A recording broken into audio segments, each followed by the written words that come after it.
तुम्हें मांगना है और छूट दे दो कि प्रभु यदि उचित हो तो ऐसा करना, अगर उचित ना हो तो प्रभु लाख बार मांगो तो भी पूरा मत करना। ये भक्तों की मांगे होती हैं, ये सत्संगियों की मांगे होती है कि नाथ मेरी आवश्यकता तो है, पर अगर आपको उचित लगे तो आप दे देना, और अगर उचित ना लगे तो मेरे मांगने पर भी आप ना देना। ये जब ये बात बनी रहती है कि जितना नाम जप होना चाहिए उतना नहीं होता, उतना, ये बात तो हमारे में भी है। इतनी पीड़ा तो हमको भी बनी रहती है कि जितना होना चाहिए उतना नहीं होता। इतनी पीड़ा हम अपने गुरुदेव भगवान में भी देखी। एक दिन उन्होंने कहा क्या बताएं, जीवन निकल गया, छक के नाम जपने को नहीं हुआ, रात दिन मंत्र में नाम में लगे गए, रात दिन 10 वर्ष समीप रह के सेवा में रहे। तो देख, बोले क्या बताऊं, पूरी जिंदगी निकल गई, छक के नाम जपले को नहीं मिला। तो भगवत भजन करने वाले में भजन की इतनी भूख बढ़ जाती है कि रात दिन भजन करने पर भी उसको ऐसा अनुभव होता है कि जैसा होना चाहिए वैसा। यही अखंड भजन बनाता है, यही अखंड। पर इस अखंड भजन होते हुए भी रोना आएगा कि प्रभु मुझे भजन करने की रुचि दे दो।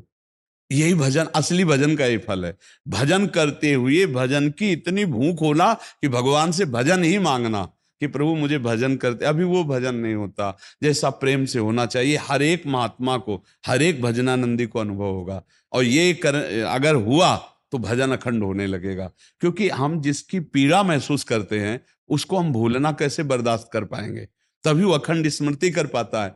और जो संतुष्ट हो जाता है भजन में, वो भजनानंदी नहीं होता।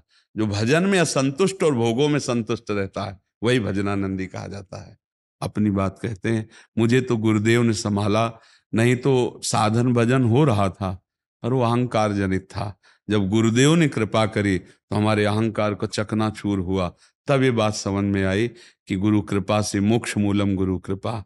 गुरुदेव भगवान साक्षात करुणा में प्रियालाल के स्वरूप हैं। वो जब कृपा करते हैं तो अहंकार नष्ट हो जाता है, और अहंकार नष्ट होते ही दैन्यता आ जाती है। और प्रियालाल को दैन्यता बहुत प्रिय है, और वो दैन्यता कृपा से ही आएगी, और गुरु के चरणों में आसक्त रहो।